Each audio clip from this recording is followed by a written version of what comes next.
What's up, you guys? Welcome back again to your HeroClix headquarters. Today, thanks to WizKids, I have got these two brand new play-at-home kits for Deadpool Weapon X. We've got what I believe is the online exclusive one with Multiple Man, and then we have the regular one here with Deadpool and Wolverine, of course. So without further ado, let's open these things up and check them out. Alright, so let's start with the Wolverine and Deadpool one.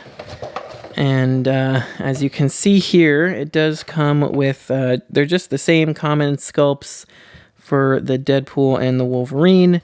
And it has a map and some terrain and actually a legacy card there as well. So let's open all this up and check it out. All right, so here is all of the terrain. As you can see here, nothing too crazy. We do get a big hunk of blocking, however, with a 3-square giant reach.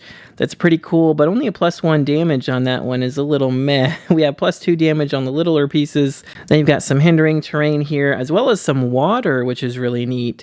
The only other water terrain we've seen so far was the lava pool, so it's good to get just some regular water, I think.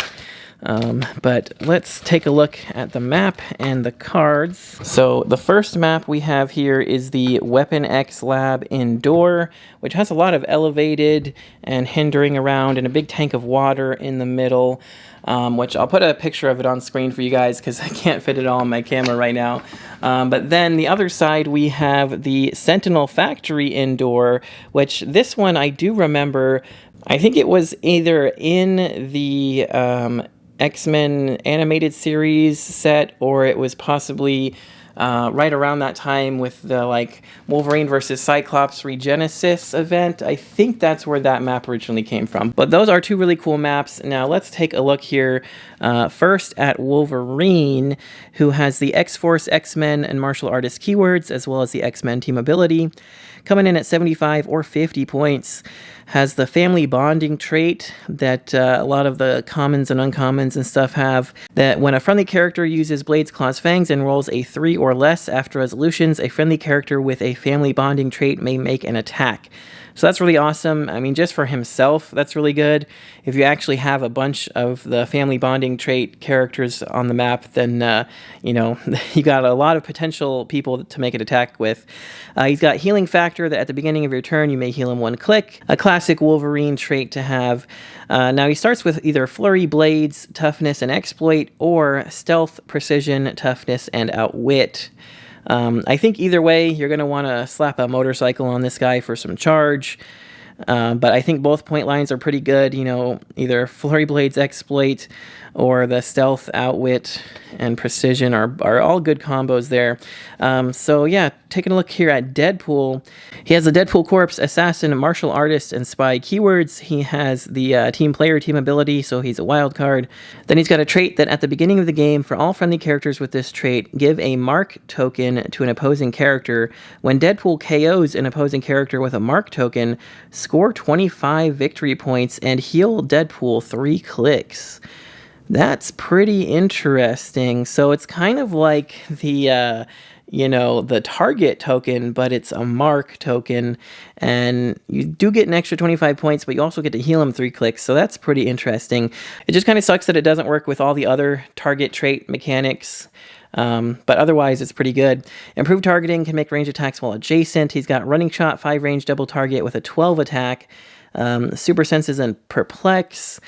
He is coming in at 80 points, so he's kind of expensive, but he does have Precision Strike, and when he hits, choose a power on a hit character's card.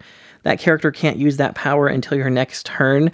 That's actually ridiculous because I mean, you could shut off stuff on like Power Cosmic characters because that's not Outwit or anything. That's actually really, really strong. I like that a lot. And that is on hit. I believe that says Precision Strike. When he hits, choose a power. Yeah, so that's on hit, which means if he was to shoot at somebody like a Colossal Kong, for example, he could immediately choose, you know, Impervious, and all 3 of his damage is going straight through. So that is insane. That is a really, really strong Deadpool. I actually like this Deadpool a lot. This might be like my favorite Deadpool right now. The Wolverine isn't too bad either. You got some good maps, and some pretty cool terrain. And then last but not least, let's take a look here at the Colossal Krakoa Legacy card. Unfortunately, I don't actually have this figure, but it's got X-Men, Monster, and Past keywords. He starts with a trait that's just free. Choose a standard power and any number of target characters occupying or adjacent to any number of any plant terrain markers. Until your next turn, the chosen characters can't use the chosen power. So that's really good, especially if you play him with the Man-Thing from next phase, or some of the Poison Ivies we got recently in Notorious and in the Iconic set for Valentine's Day. There's a lot of plant terrain making, so this guy'd be super nuts to play with them. Then you've got Flurry, Phase Teleport, and Plasticity on his special movement power. And let's see here on the back, he's got a Colossal Retaliation. Free, if no other Colossal Retaliation power has been activated this turn, choose an opposing character that attacked Krakoa or damaged a friendly character since your last turn. Place Krakoa such that he can target the chosen character using Pulse Wave as free, then do so. After resolutions, generate a plant hindering terrain marker adjacent to each hit character. This game, those markers have, when this marker hinders line of fire, characters instead modify defense +2. So that's really good. I mean, you just retals and, Pulse Waves a bunch of people, makes a bunch of plant markers for his other trait to kick in and turn off some powers. So yeah, really awesome legacy card. Really good figures, really good map and everything.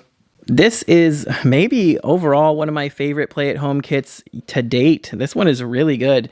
We got some competition here, though, because next up, let's take a look at the Multiple Man play-at-home kit. All right, so sliding him out here.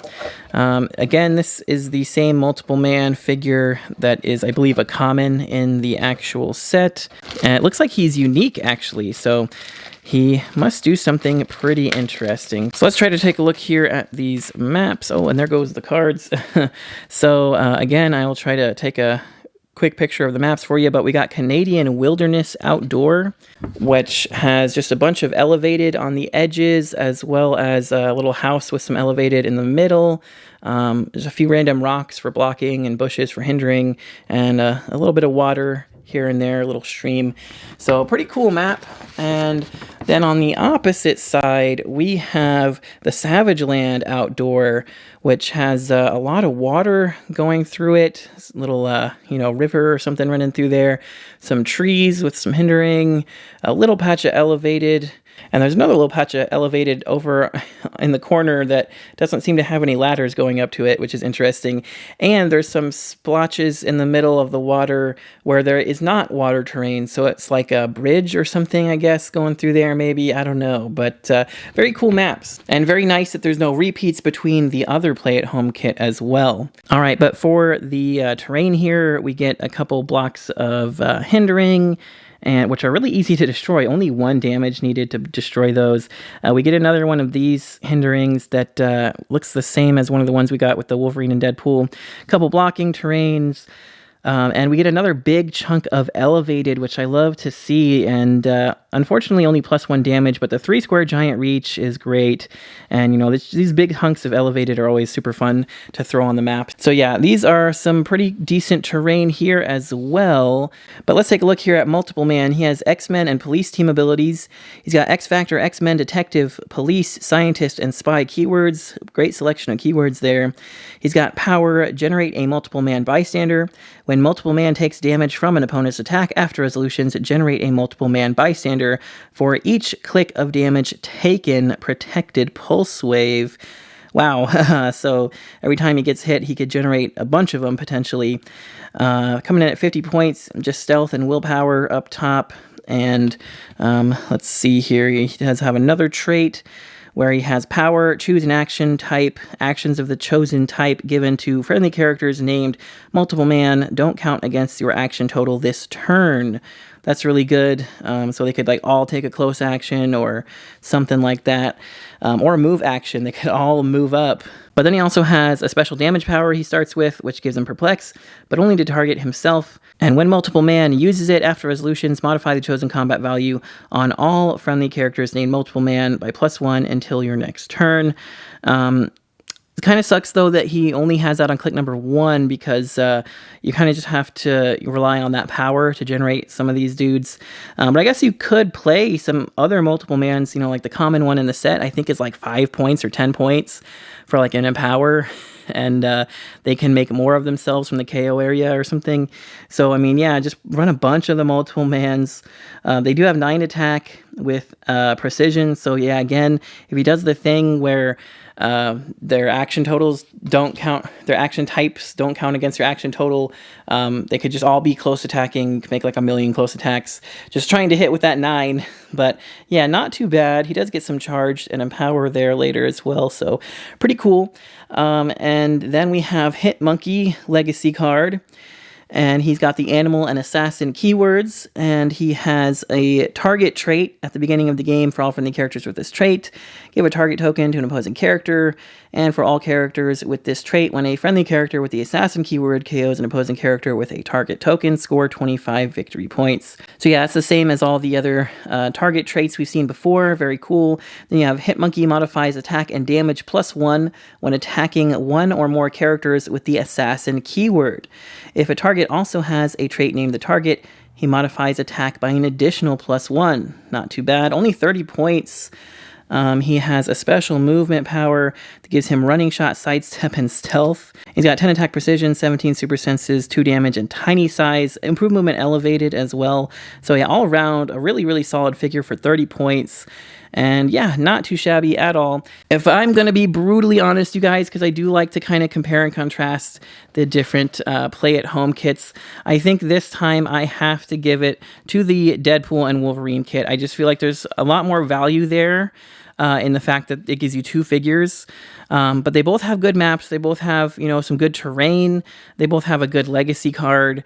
But in my opinion, I maybe just because I'm more a fan of Wolverine and Deadpool than I am of Multiple Man. Some people, you know, they go hard for Multiple Man, and that's awesome. I love Multiple Man too, but not quite as much as Wolverine and Deadpool. So if I had to pick just one of these to get, I'm going with the Wolverine and Deadpool one. Obviously, I'm going to choose both of them if I can, though, because as a collector, I just like to have it all anyway.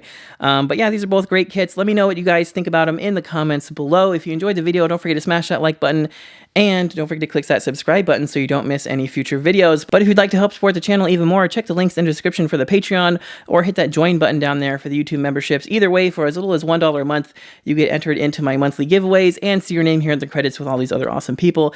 So if that interests you, make sure to check that out. But that's going to do it for this one, you guys. Thanks again so much for watching. Till next time, this has been HeroClix Headquarters, signing off.